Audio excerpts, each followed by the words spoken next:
നമസ്കാരം. ഇന്നത്തെ പ്രധാന വാർത്തകളുമായി ഷാജി കടക്കൽ. ഇന്ന് ഒക്ടോബർ 15 ബുധൻ 2025 വാർത്തകളിലേക്ക്. മകൻ വിഷയത്തിൽ മുഖ്യമന്ത്രി പിണറായി വിജയനെയും അബിൻ വർക്കി വിഷയത്തിൽ കോൺഗ്രസിനെയും വിമർശിച്ച സാഹിത്യകാരൻ കൽപ്പറ്റ നാരായൺ. തൻ്റെ മകൻ തനിക്ക് ഒരു മാനക്കേടും ഉണ്ടാകാതെ അയാളുടെ ജീവിതം നയിക്കുന്ന ആളാണെന്ന മുഖ്യമന്ത്രിയുടെ പ്രസ്താവന നിലവിൽ രാഷ്ട്രീയ പ്രവർത്തനം നടത്തുന്ന യുവാക്കളെ തള്ളിപ്പറയുന്നതിന് തുല്യമാണെന്നാണ് കൽപ്പറ്റ നാരായണൻ്റെ വിമർശനം. സമ്പന്നനായി ആഡംബരത്തോട് ജീവിക്കുക, എന്ത് സംഭവിച്ചാലും ഭൂമിയിൽ തനിക്ക് കുഴപ്പമില്ല എന്ന് ചിന്തിക്കുന്ന വലിയൊരു തലമുറ ഇവിടെ വളർന്നു വരുമ്പോഴാണ് അതിലൊരുവനാണ് തൻ്റെ മകനെന്ന് മുഖ്യമന്ത്രി അഭിമാനപൂർവ്വം പറയുന്നത്. ജീവിതം പണയം വെച്ച് ഒട്ടേറെ തല്ലുവാങ്ങി ആരോപണങ്ങൾ ഏറ്റുവാങ്ങി പ്രവർത്തിക്കുന്ന DYFIക്കാരനെയും SFIക്കാരനെയും അവഗണിക്കുകയാണ് ഈ വാക്കുകളെന്നും കൽപ്പറ്റ കുറ്റപ്പെടുത്തി. മുഖ്യമന്ത്രിയുടെ മകനെതിരായ ED സമൻസിൽ മാധ്യമങ്ങളെ കുറ്റപ്പെടുത്തി CPM general secretary MA baby. Summons കിട്ടിയെന്ന് താൻ സ്ഥിരീകരിച്ചിട്ടില്ലെന്ന് MA ബേബി പറഞ്ഞു. പല മാധ്യമങ്ങളും EDയുടെ ഏജന്റുമാരാകുന്നുവെന്നും വാർത്ത അച്ചടിച്ച മാധ്യമത്തിന് മനോരോഗമാണെന്നും MA ബേബി രൂക്ഷ ഭാഷയിൽ കുറ്റപ്പെടുത്തി. UDFിൻ്റെ പ്രചരണം ചില പത്രങ്ങൾ ഏറ്റെടുത്തുവെന്നും ചെന്നൈയിലെ പ്രതികരണം തലനാരിഴ കീറി വിമർശകനെ സ്വാഗതം ചെയ്യുന്നുവെന്നും MA ബേബി പറഞ്ഞു. മുഖ്യമന്ത്രി പിണറായി വിജയൻ്റെ മകൻ വിവേക് കിരണിനെതിരായി ED സമൻസ് വിഭാഗത്തിൽ മുഖ്യമന്ത്രി തന്നെ മറുപടി പറയണമെന്ന് പ്രതിപക്ഷ നേതാവ് VD സതീശൻ. വിഷയത്തിൽ പ്രതിപക്ഷ നേതാക്കൾക്കെതിരെ മുഖ്യമന്ത്രിയുടെ വിമർശനത്തിൽ ആണ് മറുപടി. വൈകാരികതയല്ല, ഉത്തരവാദിത്തമുള്ള മറുപടിയാണ് വേണ്ടത്. ശബരിമലയിൽ നിന്ന് നഷ്ടമായ സ്വർണം തിരികെ പിടിക്കണമെന്ന് സർക്കാരിനോട് ആവശ്യപ്പെട്ട് തിരുവിതാംകൂർ ദേവസ്വം ബോർഡ്. ഹൈക്കോടതി അന്വേഷണത്തിൽ പൂർണ്ണ വിശ്വാസമാണെന്നും കോടതിയെ വിശ്വസിക്കാത്തവരാണ് CBI അന്വേഷണം ആവശ്യപ്പെടുന്നതെന്നും തിരുവിതാംകൂർ ദേവസ്വം ബോർഡ് കൂട്ടിച്ചേർത്തു.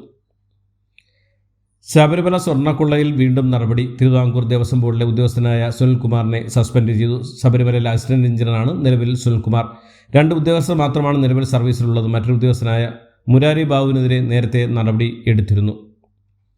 കൊച്ചി പുള്ളരുത്തി സെൻറ് റിത്താസ് ഹൈസ്കൂളിൽ ശിരോവസ്ത്രം ധരിക്കുന്നതിൽ വിദ്യാർത്ഥിനിക്ക് വിലക്ക് എന്ന വിഭാഗത്തിൽ ഭിന്നിപ്പുണ്ടാക്കാൻ ശ്രമം നടക്കുന്നെന്ന് ഹൈബി ഈഡൻ MP. സ്കൂളിൻ്റെ നിയമാവലി പാലിക്കാമെന്നും തുടർന്ന് കുട്ടിയെ ഈ സ്കൂളിൽ പഠിപ്പിക്കാനാണ് ആഗ്രഹമെന്നും കുട്ടിയുടെ പിതാവ് പറഞ്ഞതായി ഹൈബി ഈഡൻ വ്യക്തമാക്കി.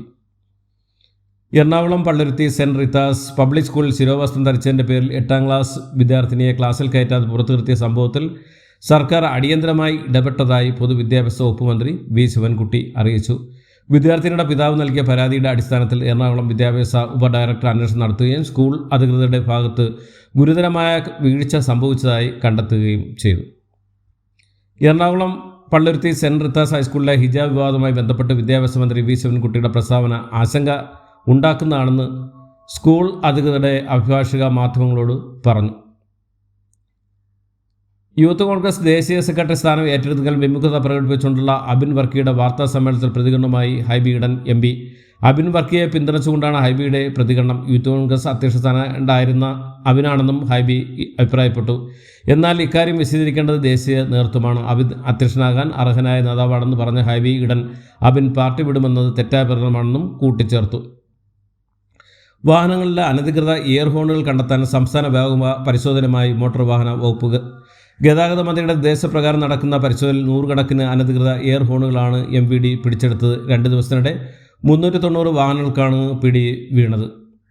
ആറന്മുള അഷ്ടമി രോഹിണി വള്ള സദ്യയ്ക്കിടെ ആചാരലംഘനം നടന്നെന്ന പരിഹാര ക്രിയ വേണമെന്നും തന്ത്രി ദേവസ്വം ബോർഡിനോട് ആവശ്യപ്പെട്ടു. ദേവന് നേതിക്ക് മുമ്പ് ദേവസ്വം മന്ത്രിക്ക് സദ്യ വിളമ്പിയത് തെറ്റാണെന്ന് ക്ഷേത്രം തന്ത്രി പരമേശ്വരൻ വാസുദേവൻ ഭട്ടതിരിപ്പാട് പറഞ്ഞു. പള്ളിയോട സേവ സംഘം പ്രതിനിധികളും ദേവസ്വം ബോർഡ് ഉദ്യോഗസ്ഥരും പരസ്യമായി പരിഹാരക്രിയ ചെയ്യണമെന്നാണ് തന്ത്രിയുടെ നിർദ്ദേശം. ഭഗവാന് നേദിക്കുന്നതിന് മുമ്പ് ദേവസ്വം മന്ത്രിക്ക് സദ്യ വിളമ്പി എന്നത് തെറ്റായ പ്രകടനമാണെന്ന് ആറന്മുള ക്ഷേത്രത്തിലെ ആചാരലംഘന വിവാദത്തിൽ CPM. ഭക്തരെ തെറ്റിദ്ധരിപ്പിക്കാനാണ് ശ്രമമെന്നും ഭഗവാന്റെ പേരിൽ കള്ളം പറഞ്ഞാൽ ഭഗവാൻ ഒരിക്കലും പൊറുക്കില്ലെന്നും ഓർക്കണമെന്നും CPM പത്തനംതിട്ട ജില്ലാ കമ്മിറ്റിയാണ് പുറത്തിറക്കിയ വിശദീകരണ കുറിപ്പിൽ പറയുന്നത്. കണ്ണൂരിൽ ട്രെയിനിന് നേരിട്ടുണ്ടായ കല്ലേറിൽ യാത്രക്കാരന് പരിക്കു. ഇന്നലെ രാത്രി 10:30 സംഭവം. മംഗലാപുരത്ത് നിന്ന് യശ്വന്തപുരയിലേക്ക് പോകുന്ന വീക്കിലി എക്സ്പ്രസ് നേരെയാണ് കല്ലേറുണ്ടായത്. സ്ലീപ്പർ കോച്ചിങ്ങിൽ മംഗലാപുരത്തു നിന്നും തലശ്ശേരിയിലേക്ക് യാത്ര ചെയ്യുകയായിരുന്ന അരുൺ എന്നയാളെ കൈക്കാണ് പരിക്കേറ്റത്. ഇയാളുടെ ഫോണും കല്ലേറിൽ തകർന്നു. അരുണിൻ്റെ പരാതിയിൽ റിവേർ പോലീസ് അന്വേഷണം തുടങ്ങി. എറണാകുളം പറവൂർ നീണ്ടൂരിൽ 3.5 വയസ്സുകാരുടെ ചെവി കടിച്ചെടുത്ത തെരുവുനായ്ക്ക് പേവിഷബാധ ഉള്ളതായി സ്ഥിരീകരിച്ചു. സ്വകാര്യ ആശുപത്രിയിലെ തീവ്ര പരിചരണ വിഭാഗത്തിൽ ചികിത്സയിലാണ് കുട്ടി. സ്വകാര്യ ആശുപത്രിയിലെ ചിലവ് താങ്ങാൻ സാമ്പത്തികമായ ബുദ്ധിമുട്ടിലാണ് കുടുംബം. അമ്പലപ്പറമ്പിൽ കളിച്ചുകൊണ്ടിരിക്കുമ്പോഴായിരുന്നു കുട്ടിക്ക് നേരെ തെരുവുനായയുടെ ആക്രമണം ഉണ്ടായത്. സംസ്ഥാനത്ത് അമീബിക് മസ്തിഷ്ക ജ്വരം ബാധിച്ച 30-ലേറെ പേർ ചികിത്സയിൽ. കൂടുതൽ രോഗികളും തെക്കൻ ജില്ലകളിലാണ്. ഞായറാഴ്ച മാത്രം സംസ്ഥാനം 4 പേർക്കാണ് രോഗം സ്ഥിരീകരിച്ചത്. ഈ മാസം ഇതുവരെ 20-ൽ അധികം പേർക്ക് രോഗം പിടിപെട്ട് മിക്ക കേസുകളിലും ഉറവിടം കണ്ടെത്താനായിട്ടില്ലെന്നും ആശങ്കയാണ്. 1.5 മാസത്തിടെ 61 പേർക്കാണ് രോഗം പിടിപെട്ടത്. 15 മരണം റിപ്പോർട്ട് ചെയ്യുകയും ചെയ്തു. കണ്ണൂരിൽ മിന്നലേറ്റ് 2 പേർക്ക് മരിച്ചു. ഒരാൾക്ക് പരിക്കേറ്റിട്ടുണ്ട്. ചെമ്പന്തൊടി നെടിയങ്ങയിലെ ചെങ്കൽ കോറിയിലാണ് സംഭവം. കോറി തൊഴിലാളികളെ അസം സ്വദേശി ജോസ്, ഒഡീഷ സ്വദേശി രാജേഷ് എന്നിവരാണ് മരിച്ചത്. ടോൾ പ്ലാസകളിലെ വൃത്തിഹീനമായ ടോയ്ലറ്റുകൾ റിപ്പോർട്ട് ചെയ്യുന്ന യാത്രക്കാർക്ക് പ്രതിഫലം നൽകുന്ന പ്രത്യേക ശുചിത്വ യജ്ഞ ദേശീയപാത അതോറിറ്റി ഓഫ് ഇന്ത്യ ആരംഭിച്ചു. ഈ പദ്ധതി പ്രകാരം രാജ്മാർഗ് യാത്ര മൊബൈൽ ആപ്പ് വഴി സമർപ്പിക്കുന്ന സാധുവായ ഓരോ റിപ്പോർട്ടിങ്ങിനും ഹാഷ്ടാഗ് ക്രെഡിറ്റായി 10,000 രൂപ ലഭിക്കും. ഈ വർഷം ഒക്ടോബർ 31 വരെ എല്ലാ ദേശീയ പാതകളിലും ഈ പദ്ധതി ബാധകമാണ്.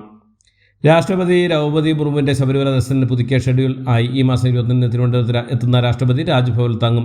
22 രാവിലെ 9:30 തിരുവനന്തപുരം വിമാനത്താവളത്തിൽ നിന്ന് വ്യോമസേനയുടെ ഹെലികോപ്റ്ററിൽ നിലയ്ക്കലിലേക്ക് തിരിക്കും. 10:20 നിലയ്ക്കലിലെത്തുന്ന രാഷ്ട്രപതി റോഡ് മാർഗം പമ്പയിലെത്തും. പമ്പയിൽ നിന്ന് ദേവസ്വം ബോർഡിൻ്റെ പ്രത്യേക ഗൂർഖ ജീപ്പിലാണ് വാഹന വ്യൂഹം ഒഴിവാക്കി മല കയറുക. തിരിച്ച് റോഡ് മാർഗം നിലയ്ക്കലിലെത്തുന്ന രാഷ്ട്രപതി ഹെലികോപ്റ്ററിൽ തിരുവനന്തപുരത്ത് നിന്ന് തിരിച്ചെത്തും. സംസ്ഥാന വിവിധ പരിപാടികൾ പങ്കെടുത്ത ശേഷം 24-ന് തിരികെ മടങ്ങും. രാജസ്ഥാനിൽ ബസ്സിന് തീപിടിച്ച് 19 പേർ വെന്തു മരിച്ചു. ജയ്സാൽമീറിൽ നിന്ന് ജോധ്പൂരിലേക്ക് പോകുന്ന സ്വകാര്യ AC ബസ്സാണ് പൊടുന്നനെ തീപിടിച്ച് വൻ ദുരന്തമായി മാറിയത്.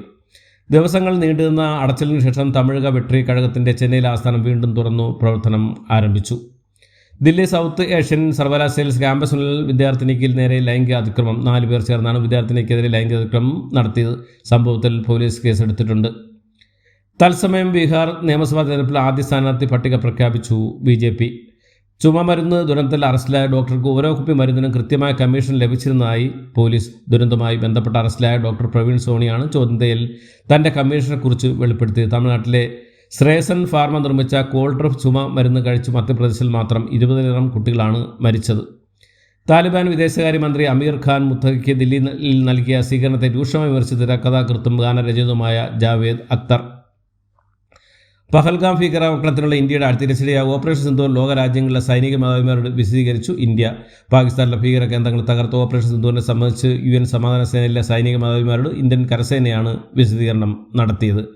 ഓപ്പറേഷൻ സിന്ദൂറിൻ്റെ ഭാഗമായി നടന്ന 3 ദിവസത്തോളം നീണ്ടുന്ന ആക്രമണത്തിൽ 100-ലധികം പാകിസ്ഥാൻ സൈനികർ കൊല്ലപ്പെട്ടതായി ഇന്ത്യയുടെ deputy chief of army staff lieutenant general Rajiv Ghai. ഇന്ത്യയിൽ വൻ നിക്ഷേപം പ്രഖ്യാപിച്ചു ഗൂഗിൾ. അടുത്ത 5 വർഷം കൊണ്ട് രാജ്യത്ത് $15 ബില്യൺ നിക്ഷേപമാണ് കമ്പനി നടത്തുക. ബംഗ്ലാദേശ് തലസ്ഥാനമായ ധാക്കയിലെ ഒരു കെമിക്കൽ ഫാക്ടറിയിലും ടെക്സ്റ്റൈൽ ഫാക്ടറിയിലും ഉണ്ടായ തീപിടുത്തത്തിൽ 16 പേർ കൊല്ലപ്പെട്ടു. ലോകത്തിലെ എവിടെയുള്ള മിസൈൽ വിക്ഷേപങ്ങൾക്ക് നിരീക്ഷിക്കാനും പ്രതിരോധിക്കാനും പ്രാപ്തിയുള്ള മിസൈൽ പ്രതിരോധ സംവിധാനം ചൈന വികസിപ്പിച്ചതായി റിപ്പോർട്ടുകൾ. ഇതോടുകൂടി ഇന്നത്തെ വാർത്തകൾ ഇവിടെ അവസാനിക്കുന്നു. എല്ലാവർക്കും നന്ദി, നമസ്കാരം.